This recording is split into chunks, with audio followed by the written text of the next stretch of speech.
Hello, hello, hello. Let's get started. Chapter 2. The Breadbasket in the Sky. Hector Conway, Chief Counselor of Science, stood at his window in the topmost suite of Science Tower, the slender structure which dominated the northern suburbs of International City. The city was beginning to sparkle in the early twilight. Soon it would turn to streaks of white among the elevated pedestrian promenades. The buildings would light up in jeweled patterns as the windows came to life. Almost centered in his window were the distant domes of the halls of Congress, with the executive mansion snuggled between. He was alone in his office, and the automatic lock was adjusted to Dr. Henry's fingerprints only. He could feel some of his depression lifting. David Starr was on his way, suddenly and magically grown up, ready to receive his first assignment as a member of the council. He felt almost as though his son were about to visit him. In a way, that's how it was.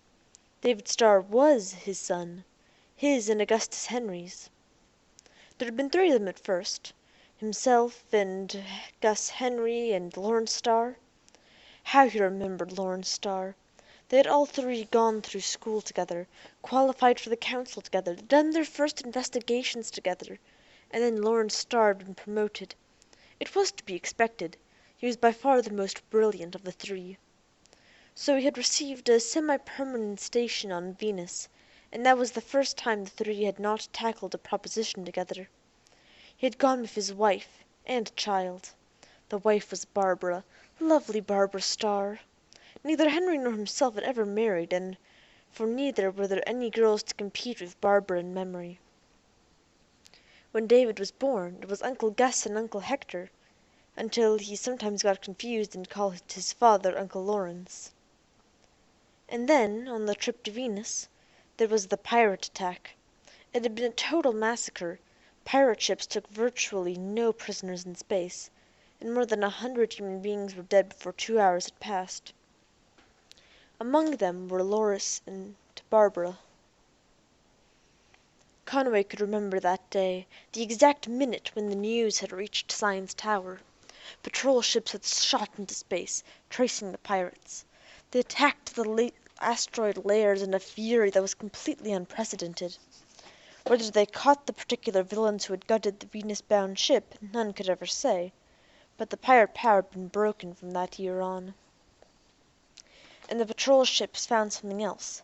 A tiny lifeboat winding a precarious orbit between Venus and Earth, radiating its cold automatic radio calls for help. Only a child was inside. A frightened, lonely 4-year-old who did not speak for hours except to say stoutly, "Mother said I wasn't to cry." It was David Starr. His story, seen through childish eyes, was garbled, but interpretation was only too easy. Conway could still see what those last minutes within the gutted ship must have been like. Loris Starr, dying in the control room, with the outlaws forcing their way in. Barbara, a blast gun in her hand, desperately thrusting David into the lifeboat, trying to set the controls as best she could, rocketing it into space. And then she had a gun in her hand. As long as she could, she must have used it against the enemy, and when that could be no longer, against herself. Conway ached to think of it. Ached, and once again wished they'd allow him to accompany the patrol ship so that with his own hands he might have helped to turn the asteroid caves into flaming oceans of atomic destruction. But the members of the Council of Science, they said, were too valuable to risk in police actions, so he stayed home and read the news bulletins as they rolled out on the ticker tape of his new telenews projector. Between them, he and Augustus Henry had adopted David Starr, bent their lives to erase those last horrible memories of space. They were both mother and father to him. They personally supervised his tutoring. They trained him with one thought in mind, to make him what Lawrence Starr had once been. He had exceeded their expectations. In height he was Lawrence, reaching 6 feet, rangy and hard, with the cool nerves and quick muscles of an athlete and the sharp, clear brain of a first-class scientist. And beyond that there was something about his brown hair with the suggestion of a wave in it, in his level, wide-set brown eyes, and the trace of a cleft in his chin, which vanished when he smiled. That was reminiscent of Barbara. He had raced through his academy days, leaving a trail of sparks in the dead ash of previous records both on the playing fields and in the classrooms. Conway had been perturbed. "It's not natural, Gus. He's outdoing his father." And Henry, who didn't believe in unnecessary speech, had puffed his pipe and smiled proudly. "I hate to say this," Conway continued, "because you laugh at me, but there's something not quite normal in it. Remember, that child was stranded in space for 2 days with just a thin lifeboat hole between himself and solar radiation. He was only 70 million miles from the sun during a period of sunspot maximum." "All you're saying," said Henry, "is that David should have been burned to death." "Well, I don't know," mumbled Conway. "The effect of radiation on living tissue, on human living tissue, has its mysteries." "Well, naturally. It's not a field in which experimentation is very feasible." David had finished college with the highest average on record. He had managed to do original work in biophysics on the graduate level. He was the youngest man ever to be accorded full membership in the Council of Science. To Conway there had been a loss in all this. 4 years earlier he had been elected chief counselor. It was an honor he would have given his life for, yet he knew that had Lucky Starr lived, the election would have gone in a worthier direction. And he had lost all but occasional contact with young David Starr, for to be chief counselor meant that one had no life other than the beetling problems of all the galaxy. Even at graduation exercises he had only seen David from a distance. In the last 4 years he might have spoken to him 4 times. So his heart beat high when he heard the door open. He turned, walking rapidly to meet them as they walked in. "Gus, old man!" He held his hand, wrung the other's. "And David boy!"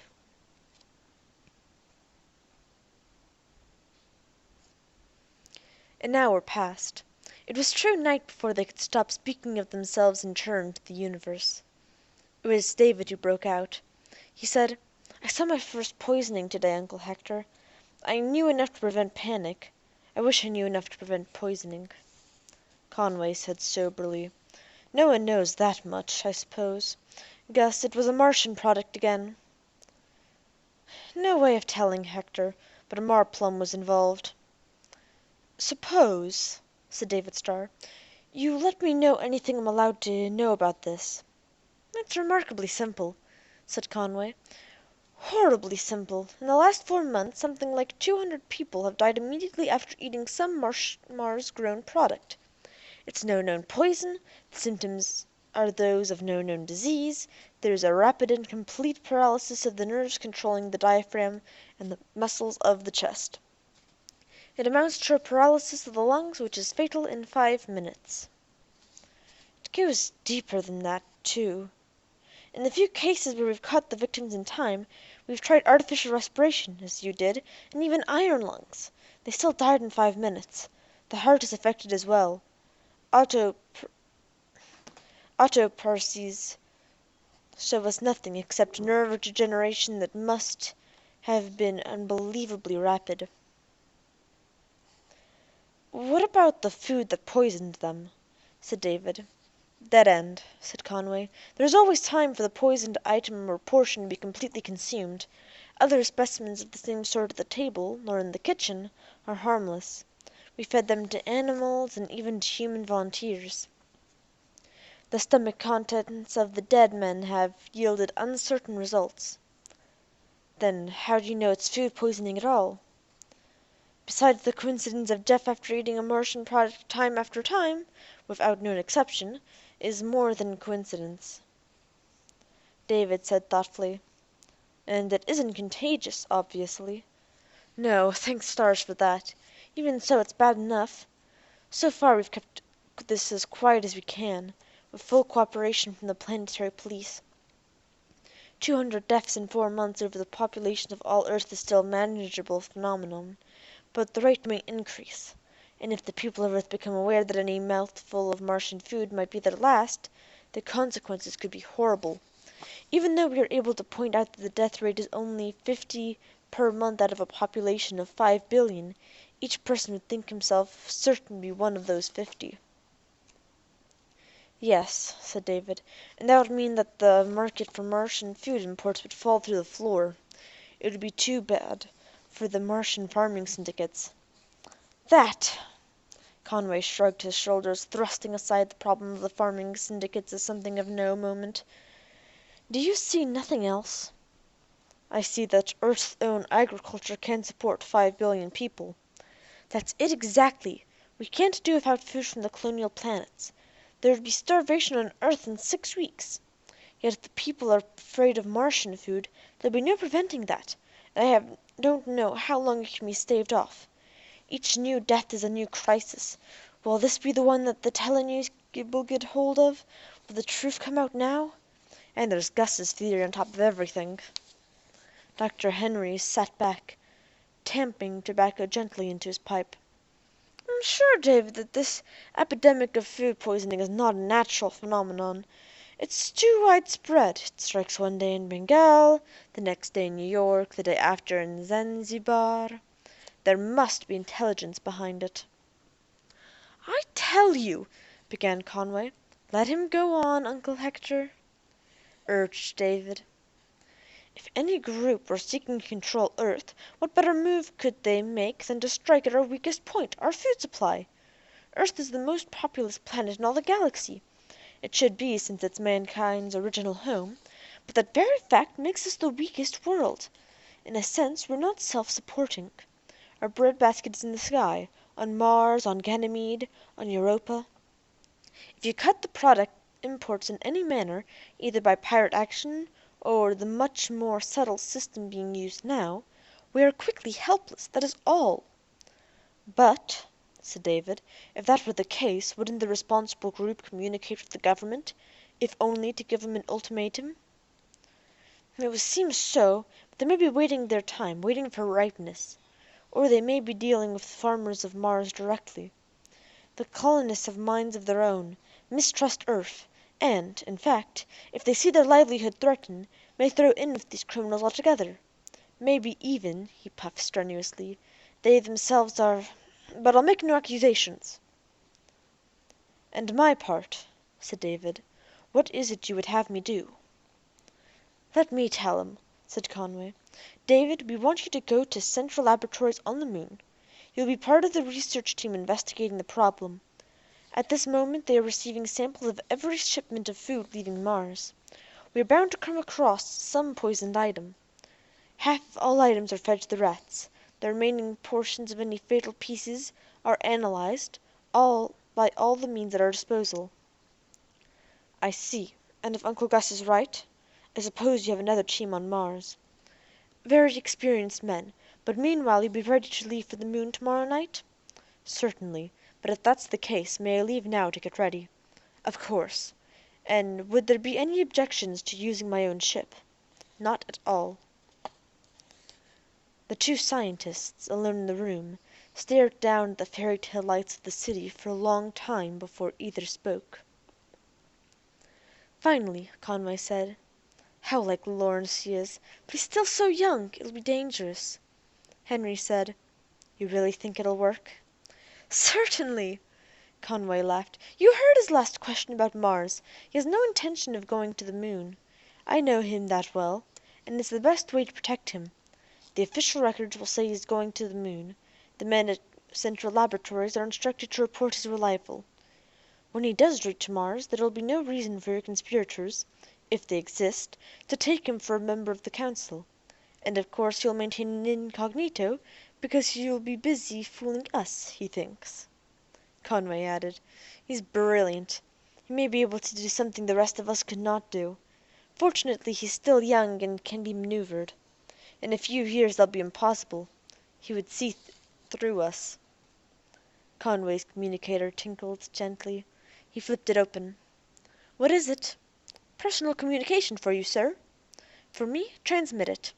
He looked wildly at Henry. "Can't be from the conspirators you babble about."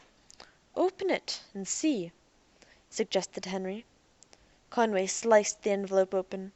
For a moment he stared, then he laughed a bit wildly, tossed the open sheet to Henry, and slumped back in his chair.